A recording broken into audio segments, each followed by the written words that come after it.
Todas as vezes que as ervas daninhas começam a dar sinal de vida nos canteiros, há necessidade de sua retirada. Não há uma periodicidade para a capina. Ela depende do desenvolvimento das invasoras. Normalmente, é nos períodos mais quentes do ano que o crescimento delas é mais intenso. Lembre-se que as condições oferecidas são excelentes. A água e o adubo fornecidos às plantas ornamentais também alimentam as invasoras. A retirada pode ser feita por monda, ou seja, com o arrancamento total da planta invasora com as mãos, que é prática comum em canteiros de plantas mais delicadas. Se, no entanto, a área é muito grande, o uso da enxada torna-se inevitável. Na capina, é preciso cuidar para que as raízes das plantas ornamentais do canteiro não sejam danificadas. Por isso, as invasoras, que estão muito próximas a elas, são retiradas com as mãos. O controle químico de ervas daninhas também é utilizado, mas nesse caso é fundamental a intervenção de um agrônomo, que vai identificar as invasoras e receitar o herbicida adequado. O botão de ouro, o mastruz, a tiririca, a serralha, a macaé e a grama-seda são algumas das principais invasoras encontradas nos canteiros de jardins e que precisam ser constantemente vigiadas, pois são bastante agressivas, se disseminando com rapidez. Outra questão importantíssima é a atenção ao ciclo de vida das plantas. Muitas vezes, um vegetal pode estar definhando por causa da idade e não por falta de adubo ou água.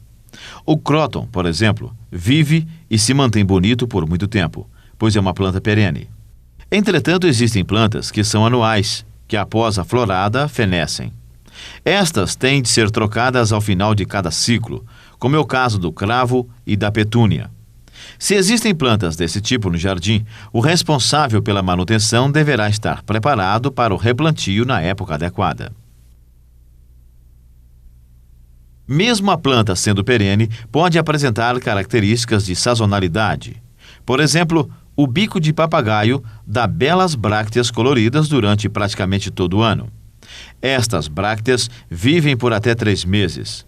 Se não aparecem brácteas, certamente há um problema com o exemplar. Já a azaleia tem sua florada concentrada no inverno.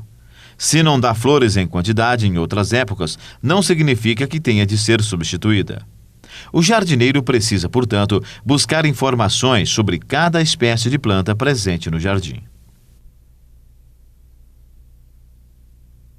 A limpeza do canteiro também é um trato cultural que melhora o aspecto visual do jardim. Muitas plantas apresentam folhas secas presas ao caule, que podem ser retiradas com facilidade. Nesse exemplo, num canteiro de hemerocallis, o jardineiro faz a limpeza com as mãos para não danificar as plantas.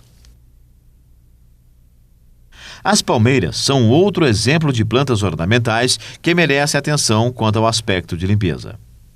A areca, que apresenta perfilhamento, lança brotos laterais que muitas vezes não vingam ou que apresentam folhas secas.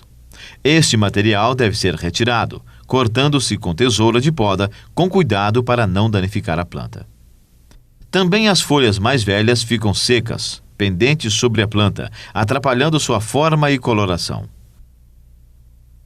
Com tesoura de poda, periodicamente, estas plantas devem ser retiradas, com corte rente ao caule.